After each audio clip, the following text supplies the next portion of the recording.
Urban Legend kali ini cukup menarik karena ada manis-manisnya. What the fuck is opening cheese?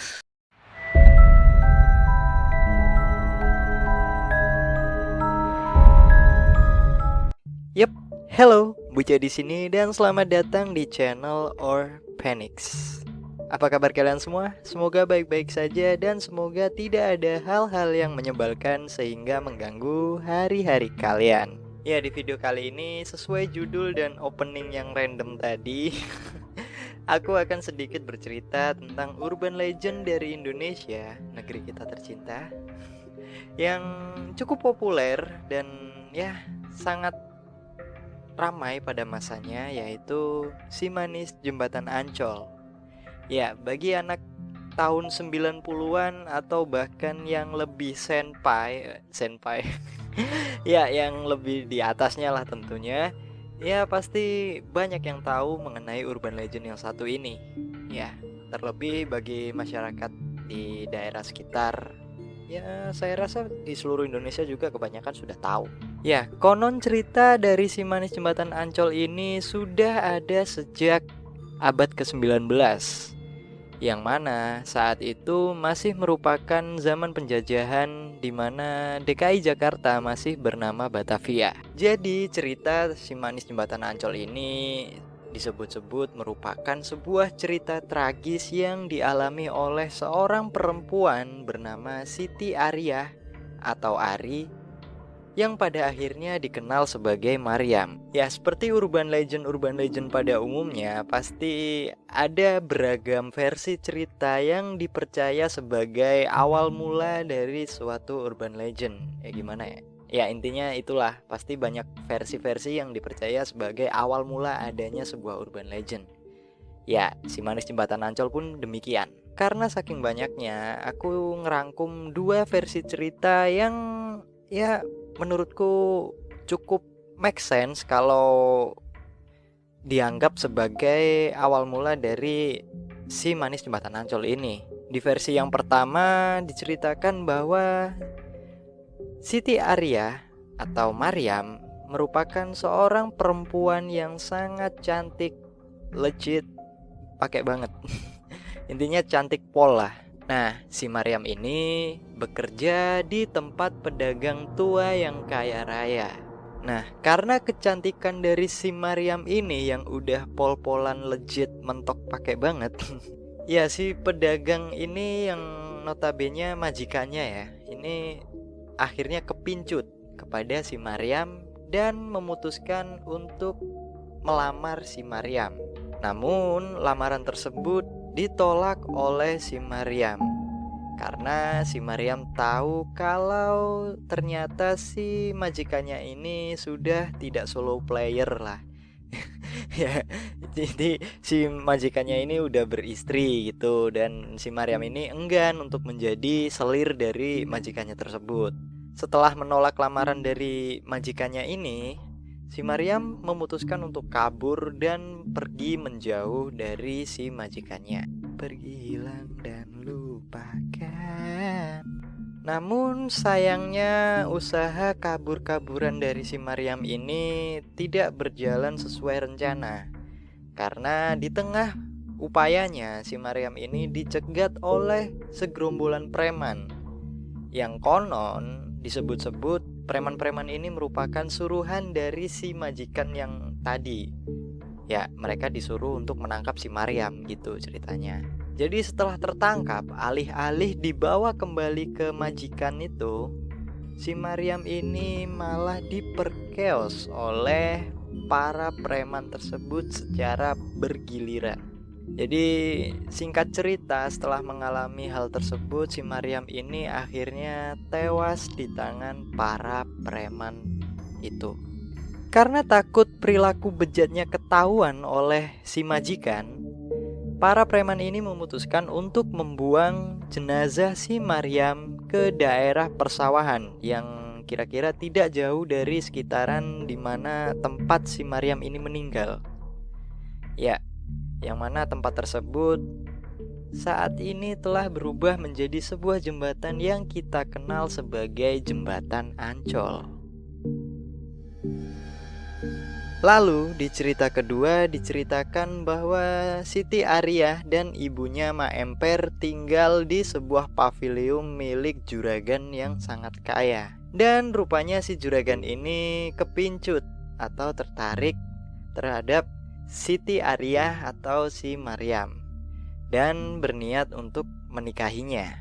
Namun akhirnya si Maryam ini menolak lamaran dari si juragan tersebut dan memutuskan untuk kabur ya. Jadi si Maryam ini diceritakan kabur banget karakternya ya. Lalu singkat cerita, di tengah upaya pelariannya, si Maryam ini bertemu dengan Oe Tambasia yang diketahui ia merupakan seorang pedagang tembakau keturunan Tionghoa. Nah, si Oe ini dikenal sebagai seorang pria yang playboy karena sering bermain wanita. Ya, gitulah. Setelah melihat paras yang cantik mentok dari si Maryam, si Oe ini pun kepincut juga kepada si Maryam dan berminat untuk menjadikan si Maryam ini salah satu koleksinya gitu. What the hell is collection? Dan karena merasa mulai tidak aman, si Maryam ini sekali lagi kabur ya. Passion mungkin. Ya intinya Maryam ini lagi-lagi kabur untuk menjauh dari si Oe ya. Hitung-hitung menyelamatkan diri ya, boro-boro jadi koleksi gitu kan. Jadi mainan. Ya itulah. Namun sayangnya upaya kabur-kaburan dari si Maryam ini tidak berjalan sesuai rencana, yang mana ternyata si Oe sudah menyuruh 2 orang preman untuk mengejar si Maryam. Ya. Sampai suatu ketika si Maryam ini ketangkap dan berusaha melawan. Jadi solo versus duo gitu. Ya, adu mekanik.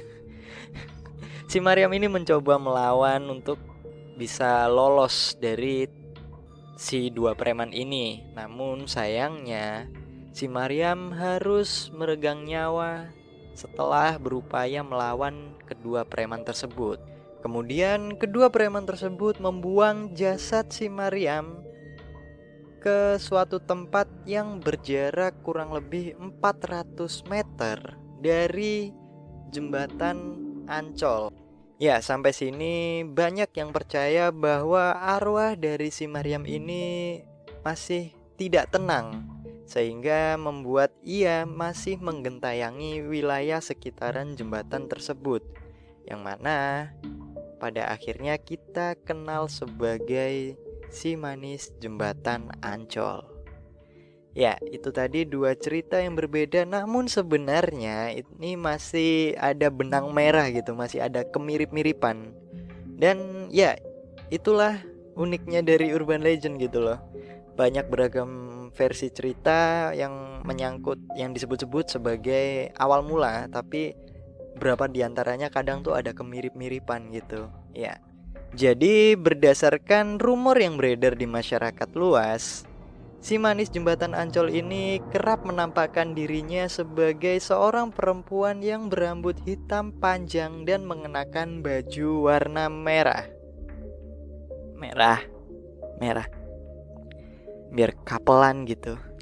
Nah, saking seremnya urban legend yang satu ini, penampakan dari si manis jembatan Ancol sering dikait-kaitkan dengan adanya kecelakaan lalu lintas yang kerap terjadi di daerah jembatan Ancol. Itulah kenapa banyak yang percaya kalau ketika sedang berkendara di daerah jembatan Ancol harus membunyikan klakson sebanyak 2 kali. Tin tin. Ya, itu 2 kali sebagai tanda ya permisi lah gitu, biar selamat atau ya terhindar dari kecelakaan lalu lintas. Yap, itu tadi cerita singkat dari urban legend Indonesia, si manis jembatan Ancol. Ya, semoga kalian semua enjoy dengan cerita urban legend kali ini. Oh ya, anyway, si manis jembatan Ancol ini saking populernya bahkan sempet diangkat ke layar kaca ya. Dulu kalau nggak salah ada seri sinetronnya di televisi. Dan setauku ada filmnya yang baru rilis di 2019 kayaknya. Ya, mungkin kalian yang masih penasaran atau ingin tahu lebih mengenai Si Manis Jembatan Ancol, kalian bisa cek filmnya. Syuting malam goblok. Mana merinding pula. So, kalau kalian suka video kali ini, jangan lupa klik like-nya dan share ke teman-teman kalian kalau menurut kalian mereka harus nimbrung di channel ini. Dan jangan lupa juga klik subscribe-nya kalau belum. Dan kalau udah, terima kasih banyak. Buat kalian semua yang udah support channel ini, aku mah terima kasih banyak gitu. Dan ya udah. Thank you for watching and see you next time. Dah. Si manis jembatan Ancol. Oh. Wow, wow, wow, wow, wow.